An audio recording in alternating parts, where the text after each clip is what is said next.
destructive, the one that sets development on a reverse, the one that makes life, meaningless for people, where lives and properties of people are destroyed unwantonly.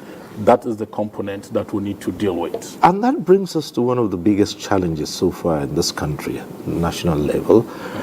And when do we begin to see the warning signs, the early signals that conflicts, which are not necessarily violent in nature, begin to fester and nothing is done about it until it gets to the stage where an eruption takes place? For instance, you ask, why would a group of people who otherwise had lived together peacefully suddenly take up arms against each other? I think the first thing first is for us to understand, have a nuanced understanding of our local conflict environment. If you look at the protracted nature of our conflicts across Nigeria and the intractable nature, the seeming intractable nature of these conflicts, you discover that the dynamics have changed over time, and oftentimes it has mutated into a different thing while we are still deploying oral tools to it. And I'm going to cite a very quick example to you in terms of, for example, the farmer-herder relation, what we call the farmer-herder crisis in Nigeria, or the farmer-herder conflict in Nigeria. I think that if you study that conflict carefully, you will see that over time, that conflict has changed. And what I will say is what I term as the ruralization of violence in our local community area. Ruralization in the sense that criminal elements have taken advantage of the identity fault line between farmers and herder and intruded into their relationship and therefore caused violence. So majority of the things you see happening across Nigeria, has what smart criminal elements have done, to take over our identity fault line. So if they know, for example, this particular community has an identity crisis, or an seeming identity problem over religion, maybe Christian, Muslim, who have been living together over the years, what they do is to just sow a seed of discord, create a crisis around them, and then carry out criminal activities. So there is a criminalization of conflict, that is taking place in the vast parts of this country. And I need to point this out too, that the violent actors that are perpetrating this particular violence in terms of political violence, communal violence, criminal violence, they are all the same sets of actors. So it is the connection, of these violent actors with also as well as the political elements that makes it a bit intractable, for the state. And I see that you can see a cycle. Because this is a field that I've been in for over 20 years now, and it's something that I've studied over time. So what we need to do actually is to see how, to a very large extent, there is a very robust cooperative and collaborative relationship between research and policy and practice, right? To make a difference. Because the reason is that the criminal element increasingly are becoming much more smarter, and they are permeating the nooks and crannies of society in terms of how they deal with issues.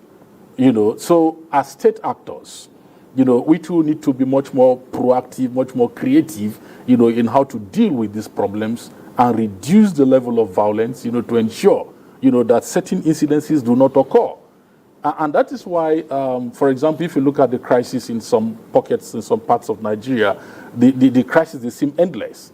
They take military actions, and then it reduces, and then after a while, you see it scales up again. It means that even after military action, the necessary mechanisms we need to put in place to mitigate the reoccurrences, of these conflicts, they hardly happen. All right. We'll take a note of that.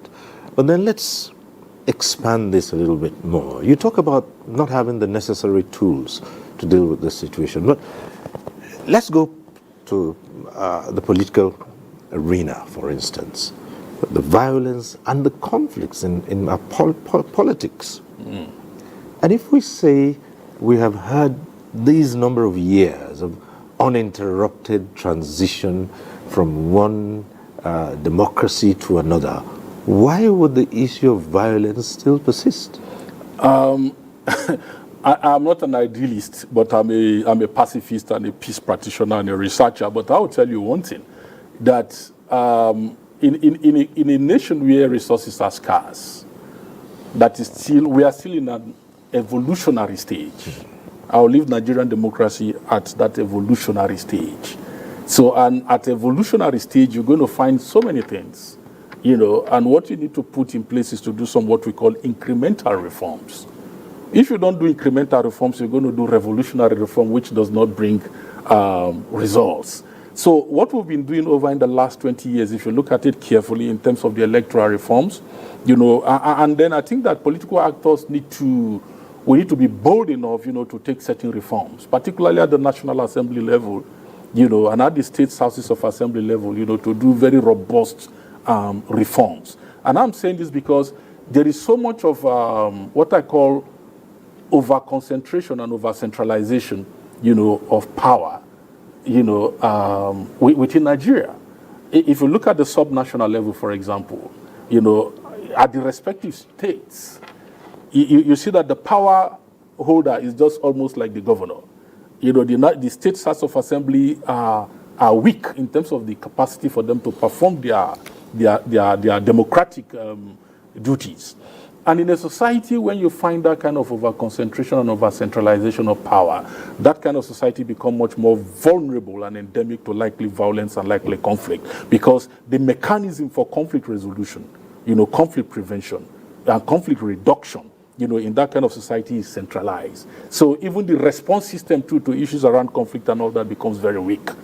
So we need to be very conscious and deliberate, in dealing with this, so that we can begin to enthrone democracy and imbibe the democratic culture in terms of the liberalization of power, to every distance. As we speak today, right now, the local government system is hardly working. And the local government system is where the people are domiciled. It is the frontline governance, that affects the people. But across the country, you travel from north, south, east, and west, the local governance system is particularly very, very weak. Well, and that brings to a problem why we have this recurring problem, because the mechanism for resolving conflicts, even in local communities, is not there. And that is why criminal elements are taking advantages of these issues and enthroning themselves in local communities. Cult groups, bandits, and all sorts of rogue actors, within the system. And I can tell you something, Cyril. The military, the police, the Secret Service cannot do anything around all those things until there is a conscious and deliberate governance reform. But this was what I was just going to say, that doesn't this go back to the issue of good governance? You see, there is no alternative to good governance when we are talking about conflict management in a democratic setting. Because when we say good governance, for example, you are talking of the delivery, of the provisions, of the mandate of the government. For example, we have the Renewed Hope agenda, of President Bola Ahmed Tinubu, our current president, with 8 priority areas. If you look at those 8 priority areas, for example, you take inclusion, and then you take growth, for example. If you deal with issues of growth and inclusion, you'll be surprised that in the next 3 years or 4 years, Nigeria will be a transformed place. So for us as people now, with what is the inclusion that we are talking about? We're talking about political inclusion, we are talking about economic inclusion, we are talking about social inclusion. So if you lead that plank from the 8 priority areas of Mr. President, you discover that in 3 years, we would have achieved mileage. What that means is that you give people a sense of belonging in terms of inclusivity, in politics. And if that happens across all the 36 states and FCT, and happens across all the 774 local government in terms of the political structure that we have, you begin to see development, and you begin to see a diffusion, and a resolution, of some of these crises that we are facing. So I think that is the challenge that those of us, who are state actors, we have to run with some of these priority areas. We have to deal with them consciously, and we have to amplify the voice, of these priority areas, and to ensure that citizens to take ownership of this thing and make a demand too, from the respective levels of government, either at the local and the state government level, to ensure that it works. 2 things come to mind here. First, respect for the dignity of the human, and respect for the rule of law. Absolutely. Rule of law is one of the 8 priority areas of Mr. President. And I think that if you listen carefully to the Honorable Attorney General, of the Federation, with the Minister of Justice. You know, he harped strongly on the rule of law. The point now is that how do we cooperate and collaborate, you know, across all the sector to ensure that rule of law is enthroned and is entrenched? Because rule of law is actually beyond just the office of the Attorney General and the Solicitor General of the Federation. It has to be in the court of law. It has to be in the social cycle and everywhere of the society, in the policing sector and the security sector. So we need to consciously, as a people, tell ourselves, look, there is a problem. And the problem we have now, if you look at it carefully, is just beyond one government. Because I've had privilege of being across different governments, you know, across political party lines. And I can tell you that until groups, civil society groups, citizens too, begin to cooperate and collaborate with government and take government for the words that it brings in, then we can judge them at every election year. Okay, 8 priority areas, this rule of law and all that. Then we'll begin to measure them. We'll begin to take them to tax. You know, and until we begin to do that, there are no checks and balances. So we need to consciously begin to deal with those things. So there need to be citizens' involvement and citizens' engagement, you know, in the governance processes beyond the elections. Do you think the Nigerian citizen easily acquiesces to these things happening, just laid back? I think there is a renowned political scientist who's late now, of the blessed memory, Claude Aki. Claude Aki brought out this concept of what he said, that the citizens, you know, in a democratic country, you know, are suffering what he called supplicatory docility. That is to say, they are just docile there, you know, they are not active. And I think that that docility is not good, and I think that that is where the onus is on, you know, the political parties, as well as other citizen engagement groups, the NTA, other media groups, civil society, the religious body, faith-based organizations, and different actors, you know, within the social space, you know, to ensure that we have an enlightened citizenships, you know, that are able to enlighten, you know, they are enlightened to the point that they are able to make some demands, you know, on the system. I think again that the state need to activate its socialization agents. And if you look at the socialization agents, you know, within the society, education is the first plank. And what is Nigeria doing in the education sector? Nigeria has said there is a compulsory education, you know, for all Nigerian citizens from basic primary, you know, to junior secondary school. I think the onus right now is for these agents of society to ensure that each Nigerian child is able to go through that socialization process. Because if they don't go through the socialization process, you have a population that can hardly even sing your national anthem. So who are they going to be pledging to in terms of loyalty between citizen and the state? So if you have other socializing agents, for example, who are non-state actors, and perhaps who are even alien to Nigeria, like we've seen over the years, and they are pledging their loyalty to some other forces that are outside, you know, the sphere of influence of the Nigerian state, it therefore means that loyalty to, you know, crosses outside of Nigeria. And that also makes us internally very vulnerable in terms of the shocks and the pressures that we're likely going to receive from these systems. And that is why it's imperative that we activate our socialization agency.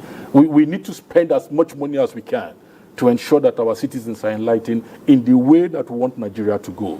Sadly, our socialization agent today is largely the social media, where, and the social media, you and I know that it has connected both the very wise and the very foolish. It has liberalized the platform such that it has equalized knowledge and stupidity. And I think that that is a problem that the Nigerian state, the Ministry of Information, the new Minister of Information, and all the various agents of socialization need to take very seriously, and how we begin to provide a national counter-narratives, you know, to some of the challenges that we face. And I'm going to cite one very quick example here. When the ECOWAS met, you know, in terms of the coup in Niger, one of the first things that went out was the last resort. The very last resort in the diplomatic tools that needed to be carried out, which was the use of sanction. But what did we have? It was hyped in the media that Nigeria was going to invade, and it sold like wildfire. And that is really sad. It's sad because that is not the ECOWAS mechanism, for the ECOWAS mechanism and the protocol, on conflict prevention, management, peacekeeping, and all that, as well as the protocol on good governance and democracy. They are very explicit on the tools that the ECOWAS head of states they need to deploy. So the last tool, which was the use of force, was prioritized and put on top, and everybody ran with it. And the whole country was as if it was going to catch fire. And some other fifth columnists were using it, to try to. So we really actually need to consciously up our media, education game. We need to invest, massively in it. And like I begin and I told you that the media itself is a peace-building sector, in Nigeria, and we cannot afford to neglect it. When you say that criminal elements take advantage of the fault lines, it brings me to the question of ethnic fault lines. Mm-hmm. There are those who would argue that they were not as clearly defined in the past as they are now. And that for some strange reason, Nigerians are more divided than they are united. Some have pointed out to the structure of the country and say perhaps when you now have more states or enclaves where ethnic affinities would be the deciding factor, you might have. And some have disagreed that within every group you would always find those issues of ethnic backgrounds. Mm-hmm. I think it's instructive to just mention on this platform is that the most dangerous crisis when you do conflict, issues around conflict analysis or conflict prevention, the most dangerous conflict is the clan conflict, the clan war. The clan war is a bloodline war. It never ends. Now, when I mean it never ends, it never ends. If you look at Afghanistan, for example, if you look at historically, for example, you discover that they are connected. Even the Arab-Israeli crisis we are hearing today, if you look at it historically, you discover that perhaps from prehistoric time, they were bonded. So those kind of problems are always there. But what is there, for example, for us in Nigeria is that the first thing we've not done too well to is modernization. The opening up and the modernization of the Nigerian economy and the Nigerian polity in terms of development. Development is one of the major tools, for conflict prevention. Because like I mentioned earlier on, if you are doing a development plan and then there is employment for people, you are cutting off those who are likely to be recruits, for violence because they have a place to go to work. So the youthful energy, is now taken to more productive base. But when the modernization is a phony modernization, and I'll tell you because I've traveled to the nooks and corners of this entire country, and the rural area presents a very peculiar challenge, to us. You travel to different parts, even on the road, you see young men gathered together. What are they doing? Either gisting with themselves or on top of machine or watching football, football that is not even Nigerian league, that is foreign league, So the point you now talk, what are these boys going to do after they finish watching football and they've not gone to farm, they've not earned any source of livelihood? You see that they become much more vulnerable, to these incidences of conflict. So our society has not been able to open up. If you look at Lagos, for example, Lagos has opened up fully into Ogun State. You won't know the difference. You hardly know the difference. And I think that there have been conscious effort between the governors of the government of Lagos State and that of Ogun State to provide some level of, in terms of roads, network, among those communities, and to ensure that perhaps taxes are collected from these people and all that. And if you look at Lagos, I'm going to use Lagos, for example, because Lagos is one typical place that ordinarily would have imploded over time. But perhaps some bit of creative management, by the governments, several governments of Lagos State, and that has not happened. You recall that as at 1999 to 2003 to 2007, Lagos State created what we call the local government development agencies. What was that supposed to mean? That was literally to ensure that governance get to the people. Because I think they realized that the number of local government could not really serve the needs of those people. So they expound governance space and included more people into the governance sector, and then ensure that issues around road, water, whatever here and there are deliberated upon around those local government development authority areas, and to ensure that there are leadership structures too around those places there. What happens in that is conflict mitigation. And then a sense of inclusion too, to people who ordinarily, are not indigens or supposed indigens of those places there, because Lagos is a largely cosmopolitan area, So you provide that sense of inclusion for them in terms of course, they have roads to go to their work, but in other states that has not happened.